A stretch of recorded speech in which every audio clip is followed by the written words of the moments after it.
I also have, he's kind of like a mentor, perspective shaper dude. His name's Trevor Hendy. He was like a Iron Man. So he was like the G of Iron Mans. Nice. And he sort of taught me that mentality of win on all levels rather than win at all costs. So he went through his own experiences in life that taught him how you can actually enjoy the process and also win. Because I think often for me, I've been told, you know, it's not all about winning and things like that. But telling an athlete that doesn't counterproductive. Kind of goes straight over the head. Yeah. The way that he speaks to us, and he's kind of like a mentor, I guess you could say, is that he's saying you can still win, but you can win on all levels. You can enjoy the process. You can smile at your competition and appreciate the fact that they're pushing you to do more, as well as obviously win. So, you know, winning can feel, it's very complicated, I think, for athletes, you know, in some way. And I think having a framework on how to think about, because there are a lot of paradoxes, you know, related to winning. And you just called out a few of them. And I think I love that you emphasize that, because I think for a lot of our listeners too, like it's just easy in sports aside, competition aside, athletics aside, you know, I think we all experience, you know, winning in our own lives, you know, and just thinking about what does that actually mean. And I think it's easier to say to actually enjoy the process. Yeah.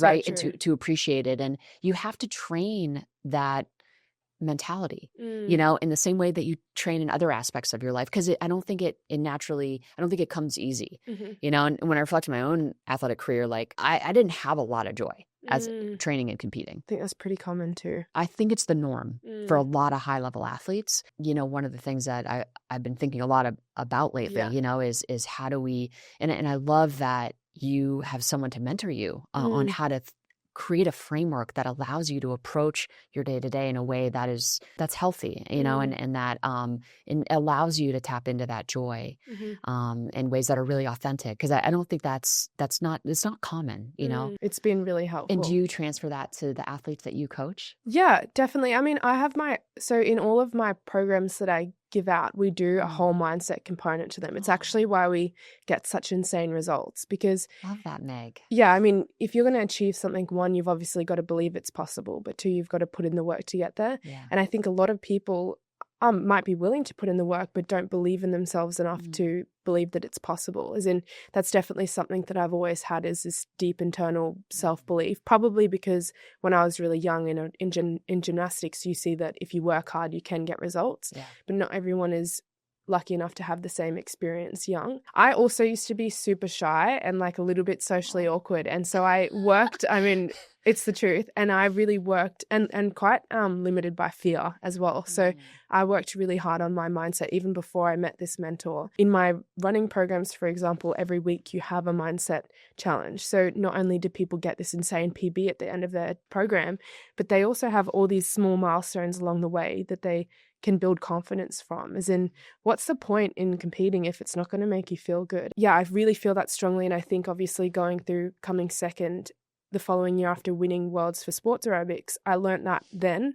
And I have found myself sometimes falling back into that sort of pattern of thinking. But then I just go, Meg, it's not worth it if it's not going to be an enjoyable process along the way. Yeah, because you can just tie your self-worth so closely to outcomes, you know, and that can be so draining, you know, and just take the joy out of the day-to-day for sure, but absolutely out of the competition itself, you know. I love that you're just approaching performance and competition just like so holistically, you know, because to your point, I don't know that everyone has had that experience, you know, it's kind of coming into maybe this type of training without any experience, you know, so I think you're kind of giving, it sounds like, all the pieces to the puzzle. Hopefully. Yeah. I mean, that's what I want to do. I feel I was blessed to have that realization myself, and it changed my life. It gave me true confidence. As in one of the weeks we do a fears week. So people literally go out, as in you're doing a running program and you're doing a fears week. But for example, if you're afraid of rejection, then next time you're at the coffee shop, you've got to start a conversation with whoever's there. As in, there's little challenges along the way that really build true confidence.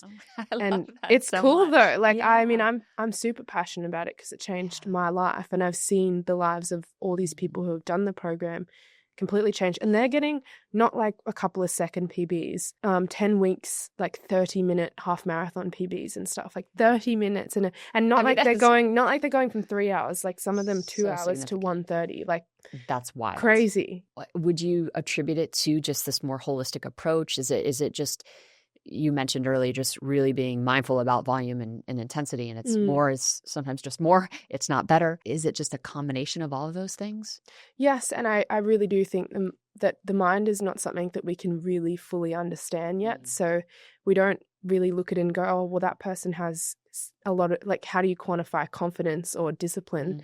And so I think that's what I'm most interested in, is the mindset. Because if I was to really compare my training that I do to a lot of other people in the sport of HYROX, they would be doing much more than what I am doing, probably, from a volume perspective. Yeah.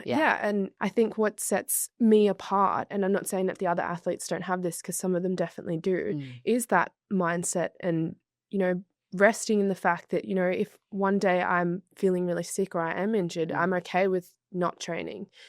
So I definitely think knowing who you are and what you're capable of is a superpower that can't really be quantified at this stage.